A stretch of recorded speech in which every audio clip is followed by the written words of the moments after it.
शंकराचार्य मध्यमा अस्मदाचार्य पर्यन्ता वन्दे गुरु परंपरा सर्वकल्याणदातारं सर्वबन्धनवारणं अपार करुणा सिन्धुं आञ्जनेयं नमाम्यहम्।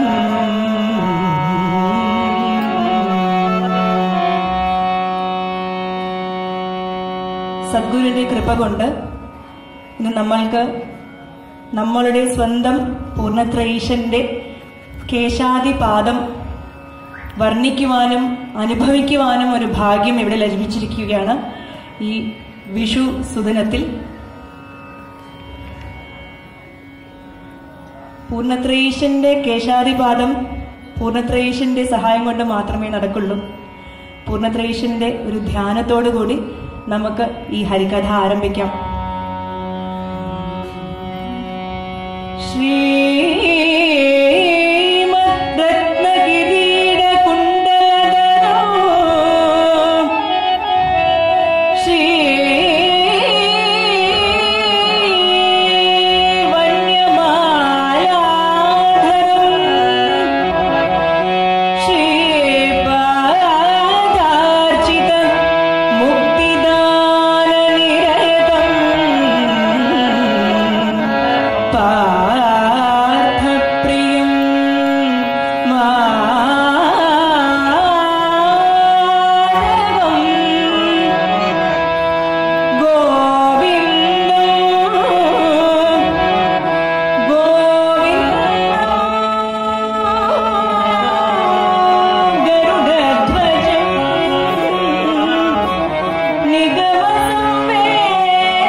സീനിയർ മോസ്റ്റ് ദാസയായ സേതു തമ്പുരാട്ടി രചന ചെയ്തതാണ് ഈ ശ്ലോകം.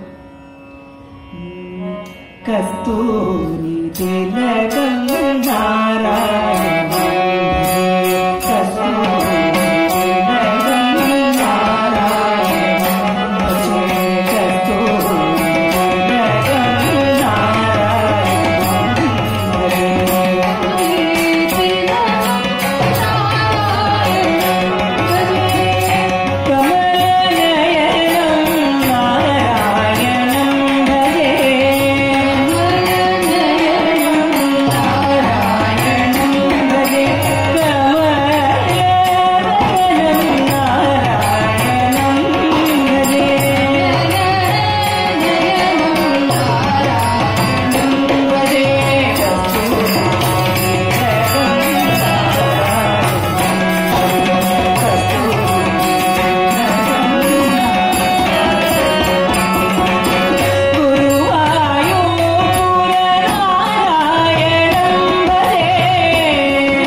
കേശാദിപാദ വർണ്ണനം നമ്മൾ ചെയ്യേണ്ടത്? ഭഗവാനെ പോയി അങ്ങ് തൊഴുതാൽ പോരെ? ഭഗവാന്റെ അംഗങ്ങൾ എന്തിനു വർണ്ണിക്കണം? മഹാരാഷ്ട്രത്തിൽ ഒരു മഹാസന്തായ സമർത്ഥ രാമദാസർ, അദ്ദേഹം ഒരു ഗ്രന്ഥം എഴുതിയിട്ടുണ്ട്, ദാസബോധം. ദാസനെ ബോധപ്പെടുത്തുവാനായി എഴുതിയിരിക്കുന്ന ഒരു ഗ്രന്ഥമാണ്. അദ്വൈത ഗ്രന്ഥമാണ്. ഭാഗവതം, രാമായണം എന്നീ ഗ്രന്ഥങ്ങളെയൊക്കെ ആസ്പദമാക്കി ഒരു സാധാരണ മനുഷ്യൻ തന്റെ ജീവിതം എങ്ങനെ നയിക്കണം എന്ന് കാണിച്ചു തരുന്ന, ബോധപ്പെടുത്തുന്ന ഒരു ഗ്രന്ഥമാണ് ദാസ് ബോധം. ഇതിൽ അദ്ദേഹം ഹരികീർത്തൻ അഥവാ ഇപ്പോൾ ഇവിടെ ചെയ്യുന്ന ഹരികഥ എങ്ങനെ ചെയ്യണം എന്ന് വർണ്ണിച്ചുകൊണ്ട് ഒരു അധ്യായമുണ്ട്. അതിൽ അദ്ദേഹം പറയുന്നു, നിർഗുണനേലേ സന്ദേഹാനേ സഗുണനേലേ ബ്രഹ്മജ്ഞാനേ ദോഹി കടേ അഭിമാനേ വാസകേനേ. ഹരികീർത്തൻ ചെയ്യുന്ന ഒരാൾക്ക് നിർഗുണം എന്തെന്ന് അറിഞ്ഞിരിക്കണം, ബ്രഹ്മജ്ഞാനം എന്തെന്ന് അറിഞ്ഞിരിക്കണം. എന്നാൽ പുടേ അസതാ സഗുണമൂർത്തി നിർഗുണ കഥാചേകരിതി. ഒരു ക്ഷേത്ര പരിസരത്തിൽ അഥവാ ഒരു സഗുണമൂർത്തിയുടെ സാന്നിധ്യം പ്രകടമായിരിക്കുന്ന ഒരു സ്ഥലത്തിൽ ആരൊരാൾ നിർഗുണ കഥ ചെയ്യുന്നുവോ പ്രതിപാദോന ഉച്ഛേദിതി തേജി പഠത മൂർഖ, അവൻ ഒരു പഠിച്ച മൂർഖൻ, വേറൊന്നുമില്ല. സഗുണം അങ്ങ് വിളങ്ങിയിരിക്കുന്ന സ്ഥലത്ത് ആ സഗുണത്തെ തന്നെ നമ്മൾ കീർത്തിക്കണം, സഗുണത്തെ തന്നെ നമ്മൾ വർണ്ണിക്കണം. അവിടെ നിർഗുണം പറയണ്ട. അങ്ങനെ പറഞ്ഞു തരുന്നു ദാസബോധത്തിൽ സമർത്ഥ രാമദാസ സ്വാമികൾ. ജ്ഞാനേശ്വർ മാവുലിയുടെ ചരിത്രം എടുത്തു നോക്കിയാലും നമ്മളുടെ ഇവിടെ ആദിശങ്കര ഭഗവത് പാദാൽ എങ്ങനെ നമുക്ക് ഭക്തി എടുത്തു തന്നുവോ, ഇതുപോലെ ജ്ഞാനേശ്വർ മാവുലിയും വാരകരി സമ്പ്രദായം അങ്ങ് ഉയർത്തിയെടുത്തു. ഭക്തി എന്താണെന്ന് നമുക്ക് പറഞ്ഞു തന്നു. അദ്ദേഹം രചിച്ചിട്ടുള്ള ഗ്രന്ഥങ്ങൾ ഭാവാർത്ഥ ദീപിക എന്ന് പറയും. ഭഗവത്ഗീതയെ തന്നെ സാധാരണ ആൾക്കാർക്ക് മനസ്സിലാകുന്ന രീതിയിൽ മറാഠിയിൽ അദ്ദേഹം എഴുതി, അതിന് പേരാണ് ഭാവാർത്ഥ ദീപിക. ഇതുമല്ലാതെ അദ്ദേഹത്തിന്റെ മൊമെന്റ്സ് ഓഫ് സെൽഫ് റിയലൈസേഷൻ ഇതിനെ എടുത്ത് പറഞ്ഞുകൊണ്ട് അമൃതാനുഭവ് എന്നൊരു ഗ്രന്ഥം അദ്ദേഹം ചെയ്തു. ഇങ്ങനെ നിർഗുണം മാത്രം പറഞ്ഞ് ആത്മാനുഭൂതിയെ മാത്രം പറഞ്ഞ് ആ ജ്ഞാനേശ്വർ മാവുലി തന്നെ പാണ്ഡുരംഗനെ നോക്കി പാടുന്നു, ബരവാഹോ ഹരി ബരവാഹോ ബരവാഹോ. എന്റെ ഹരി എങ്ങനെയാണെന്ന് അറിയുമോ? ബരുവാഹോ. ബരുവാഹോ എന്ന് പറഞ്ഞ അതിസുന്ദരം. അതിസുന്ദരമായി എന്തുണ്ടോ അതെന്റെ ഹരി മാത്രമാണ്. ബരുവാഹോ ഹരി ബരുവാഹോ ബരുവാഹോ ഹരി ബരുവാഹോ ഹരി ബരുവാഹോ ഹരി ബരുവാഹോ ഹരി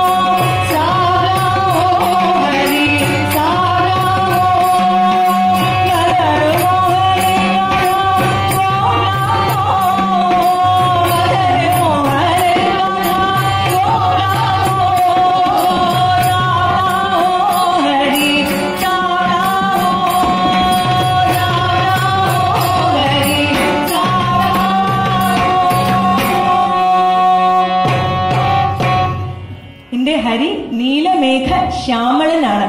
ആ ശ്യാമളനാണ് സാവ്ലാഹോ എന്ന് പറയുന്നത്.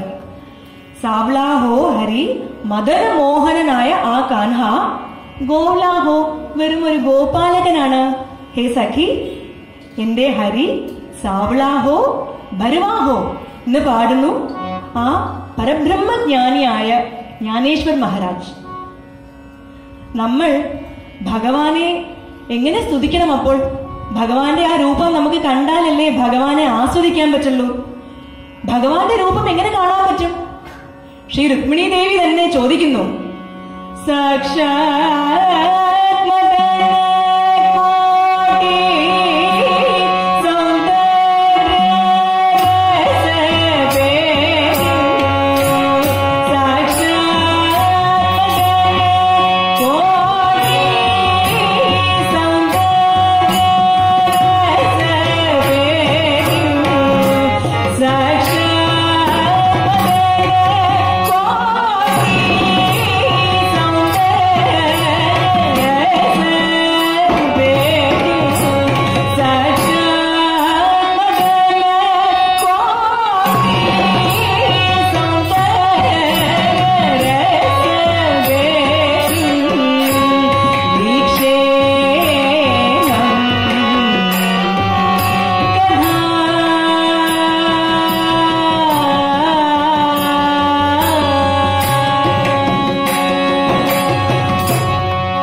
സാക്ഷാത് മദന കോടി സ്വരൂപമായ രൂപത്തെ ഞാൻ എങ്ങനെ കാണും? വീക്ഷേഹം കഥ എന്ന് ചോദിക്കുന്നു ശ്രീ രുക്മിണി ദേവി.